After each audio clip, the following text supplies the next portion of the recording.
Mulamba mutya basweetaati abalungi abeekumira kusenga phase 256 mbaaniriza ate nate. Okay, olunaku olwayo tugenda kwogera ku muntu asindira munne ebizibu mu mukwano. Soogera ku mukwano guno ogwa relationship. Njogera nga tuli mu nsonga z'ekisenge oba mu bintu by'okwezina. Abaami n'abakyala njagala mbabuulire, simanyi ani yabagamba nti omusajja oba omukyala bw'oba waakamala omuzina nti asobola okukukolera kyonna ky'oyagala. Waliwo yabagamba nti ke kaseera akali perfect. Abantu abamu mubatta appetite. Nze nno kunze ndowooza si kaseera akali perfect. Akaseera akali perfect katumalirize, turelaxinge, tufune akadde tutuule onnyinyonnyole ky'oyagala. Okitegeera. Naye omuntu akuli mu mmanambu yakaguyingizayo ng'otandika mugamba bannange nno omwana wange talina fiizi, bannange nno landiroodi abanja.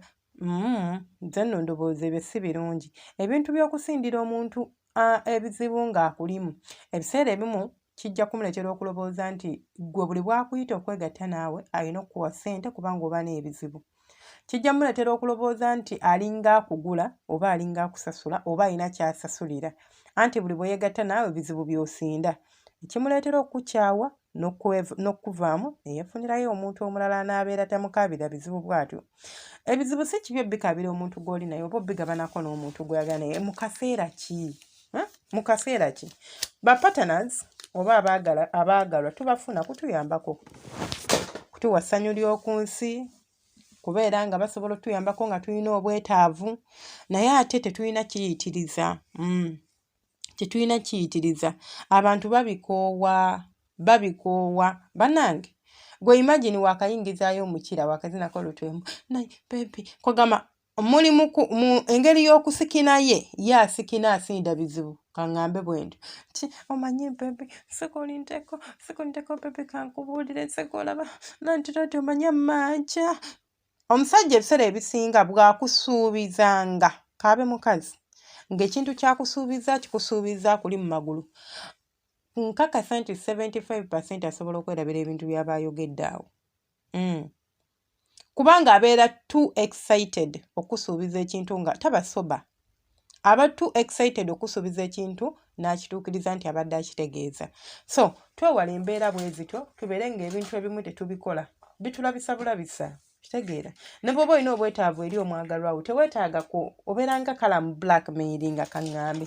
Kubanga akaseera kaalimu ako golobooza aba agenda kugamba nti sirina ssente.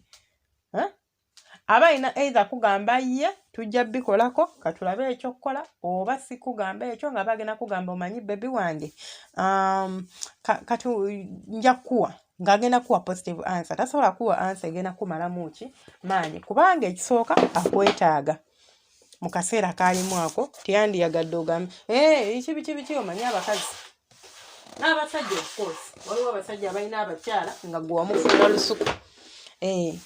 Wamufuula lusuku omanyi nti nja genda muzine lutu zange 3 mmale okumuyimya bulungi nnyo male mugambe kaakati munnange anti kaakati landiroodi abanja neetaagayo obusaati obupya simanya nga tuli mu kwezina. Nedda mulinda amalirize ne bw'oba omwetaagako ekintu bw'aba wakikuwa nga byalaali teweetaaga kimusabira mu kaseera ako. Banaye akaseera olina okubeera ng'okiriyalinza obwongo bwo.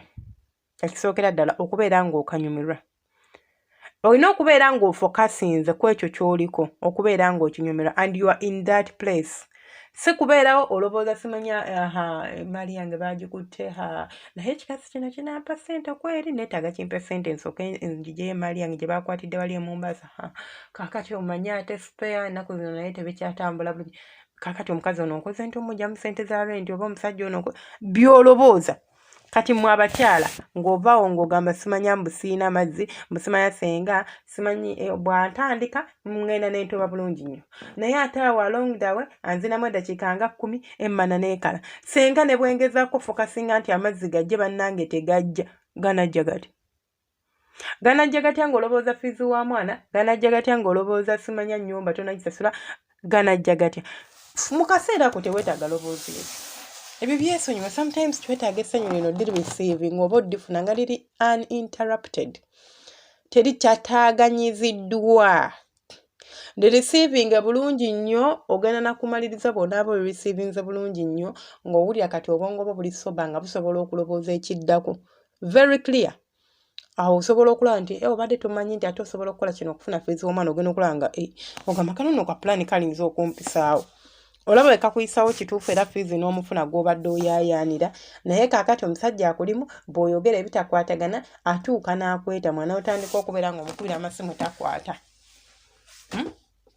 Akaseera osindira mu kakyamu olaba omuntu akweta mabwetami ng'omusindira bizibu nga temuli mu kikolwa naye ayagala ssanyu ali mu kikolwa ng'otandika mugamba nti ate maama awunya taata simanya nti bagambye ate embuzi yawalampya ennyumba ate endiga yatomedde omwana w'abendi ate simanya maama tweddeko ensonga z'ekisenge oba ensonga z'okwepiika ensonga z'okwezina ensonga z'okwegadanga ensonga z'okwewaako kyonna kiyite ky'oyagala ziina kubeera nga zeezo mubeere nga temukaabira bantu bizibu eyo okugenda mu buliri okwegadanga n'omuntu oba togenze ku bakiyita batya kiyite therapist oba nkiyite rehabilitation center oba nkiyite ntya charity center nti ogenze collectingayo obuyambi oba togenza bukufunayo bwe batyo kiringa omusajja akubira omukazi gwe wazaalamu omwana n'agamba nti neetaaga obuyambi n'agamba sooka ojje mu kifo bwe kiti ogenda kuggyawo ssente naye nga wakuyita akuyita mu loogi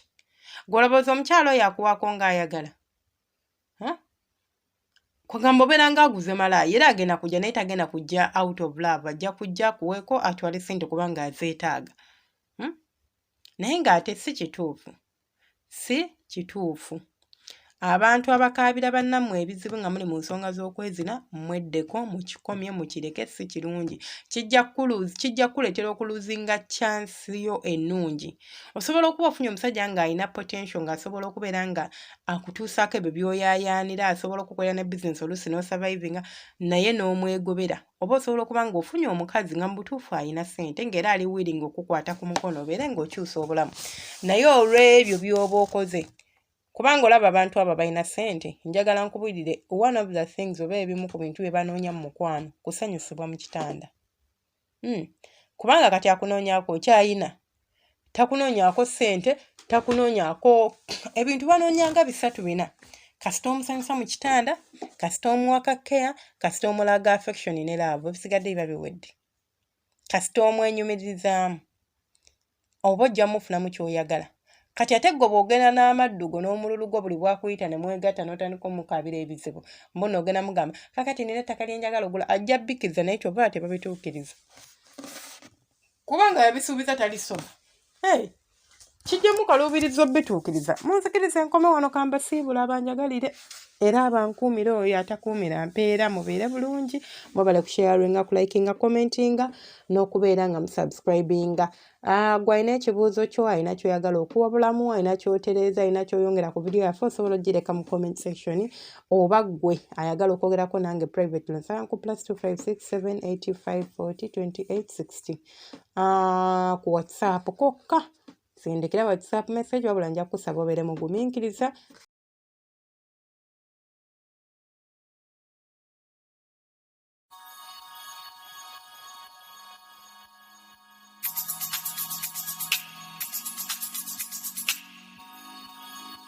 yeah.